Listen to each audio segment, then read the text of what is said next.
और केंद्रीय गृह मंत्री अमित शाह की संसद भवन की कैंटीन में लंच करने की तस्वीरें सामने आई हैं। उनके साथ केंद्रीय मंत्री किरेन रिजिजू हैं और केंद्रीय मंत्री नित्यानंद राय हैं।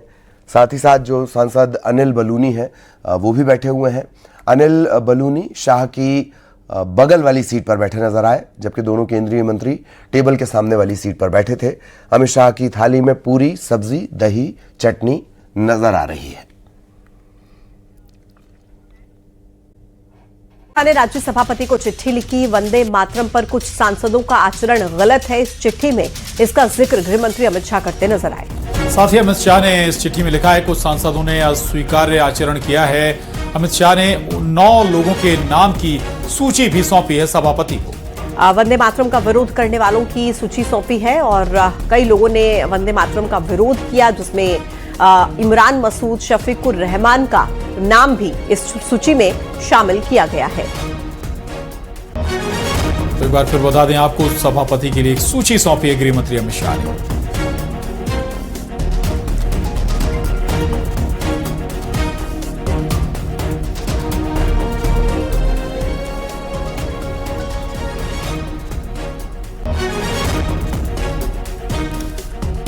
अमित शाह ने राज्यसभा सभापति को एक सूची सौंपी है। वंदे मातरम पर कुछ सांसदों का गलत आचरण का जिक्र है, उनके नाम भी इस सूची में हैं।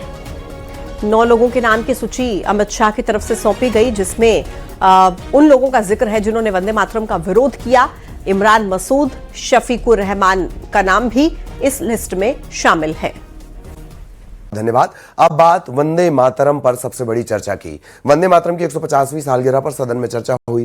पहले प्रधानमंत्री नरेंद्र मोदी ने लोकसभा में वंदे मातरम को लेकर कांग्रेस पर हमला बोला, तो राज्यसभा में गृह मंत्री अमित शाह ने तुष्टीकरण के आरोप लगाते हुए कांग्रेस पार्टी पर वंदे मातरम के टुकड़े टुकड़े करने को लेकर वार किया। वंदे मातरम के गान को बंद करा दिया, अब फिर से खड़े हो। वंदे मातरम को लेकर सदन में आज दूसरे दिन भी चर्चा जारी रही। जहां कल लोकसभा में प्रधानमंत्री नरेंद्र मोदी ने चर्चा की शुरुआत की थी, तो आज राज्यसभा में गृह मंत्री अमित शाह ने वंदे मातरम पर चर्चा का आगाज किया। हम सब सौभाग्यशाली हैं कि हम एक ऐतिहासिक पल के साक्षी भी बन रहे हैं और इसमें हिस्सा भी ले रहे हैं। ये महान सदन में जब वंदे मातरम की चर्चा हो रही है, तब कल कुछ सदन सदस्यों ने लोकसभा में प्रश्न उठाया था कि आज वंदे मातरम पर चर्चा की जरूरत क्या है। महोदय, वंदे मातरम पर चर्चा की जरूरत, वंदे मातरम के प्रति समर्पण की जरूरत वंदे मातरम बना तब भी थी, आजादी के आंदोलन के वक्त भी थी, आज भी है, और जब 2047 में महान भारत की रचना होगी तब भी रहे। केंद्रीय गृह मंत्री अमित शाह के अनुसार वंदे मातरम की पृष्ठभूमि में सदियों तक इस्लामिक आक्रमण झेलकर इस देश की संस्कृति को क्षीण करने और अंग्रेजों द्वारा एक नई सभ्यता और संस्कृति थोपने का प्रयास का प्रतिकार था, जिसके बाद बंकिम बाबू ने इसकी रचना की। वंदे मातरम की रचना की पृष्ठभूमि हम सब ने जरूर याद करनी चाहिए। उसकी पृष्ठभूमि में सदियों तक इस्लामिक आक्रमण को झेलकर इस देश की संस्कृति और इस देश का इतिहास झंझोड़ने का काम, शीर्ण वीर्ण करने का काम हुआ था। उसके बाद अंग्रेजों ने अपने शासन के काल में, भारत के गुलामी के काल में, एक नई सभ्यता, एक नई संस्कृति हमें थोपने का प्रयास किया था, और उस वक्त ये वंदे मातरम का रचना बंकिम बाबू ने की। इस दौरान गृह मंत्री अमित शाह ने कांग्रेस पर भी हमला बोलते हुए दावा किया, कांग्रेस पार्टी तुष्टीकरण के तहत वंदे मातरम के टुकड़े न करती तो देश का विभाजन न होता। जब वंदे मातरम के 50 साल हुए तब क्या हुआ? वंदे मातरम के 50 साल हुए, देश आजाद नहीं हुआ था, और वंदे मातरम की स्वर्ण जयंती हुई 1937 में। तब जवाहरलाल नेहरू जी ने वंदे मातरम के 2 टुकड़े कर उसको 2 अंतरों तक सीमित करने का काम। मान्यवर 50वें पड़ाव पर वंदे मातरम को सीमित कर दिया गया, वहीं से तुष्टीकरण की शुरुआत हुई और वो तुष्टीकरण जाकर देश के विभाजन में वंदे मातरम का विरोध आज भी जवाहरलाल नेहरू से लेकर आज के कांग्रेस के नेतृत्व तक कांग्रेस के खून के। लोकसभा में प्रियंका गांधी ने जो सवाल उठाए थे उसका जवाब देते हुए गृह मंत्री अमित शाह ने बिना नाम लिए उन सवालों पर पलटवार भी किया।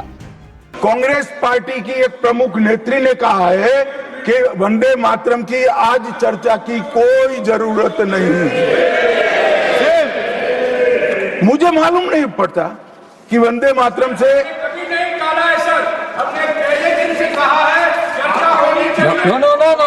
रमेश क्या कहा? जयराम रमेश जी प्लीज बैठिए, प्लीज आप बैठिए जी। साहब, माननीय सदस्य जयराम जी का प्रॉब्लम है कि वो सिर्फ विपक्ष की ही बात सुनते हैं, अपने नेताओं की बात को सुनते नहीं है। मैंने ऐसा नहीं कहा, आपने कहा है। मैंने ऐसा कहा कि लोकसभा में चर्चा में कांग्रेस पार्टी की एक प्रमुख नेत्री ने कहा है कि अभी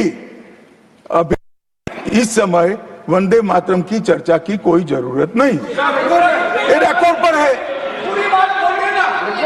रिकॉर्ड पर।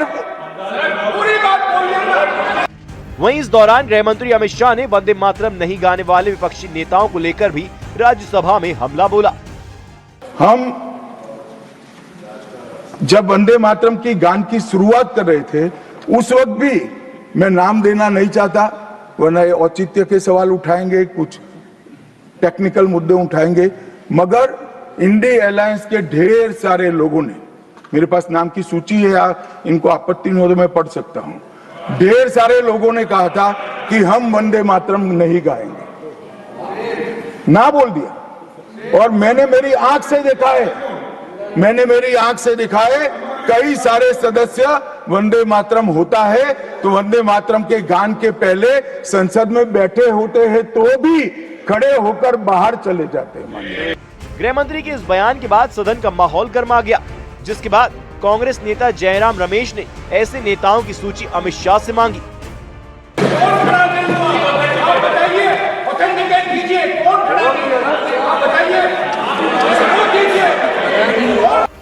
वहीं राज्यसभा में अपने बयान के बाद गृह मंत्री अमित शाह ने विपक्ष के उन नेताओं की सूची सभापति को दी है जिन्होंने या तो वंदे मातरम का कभी अपमान किया या फिर वंदे मातरम के विरोध में बात की। राज्यसभा में अमित शाह ने ये भी साफ किया कि इस चर्चा का बंगाल चुनाव से कोई लेना देना नहीं है। ये गीत बंगाल का ही नहीं, पूरे देश की धड़कन है और दुनिया भर में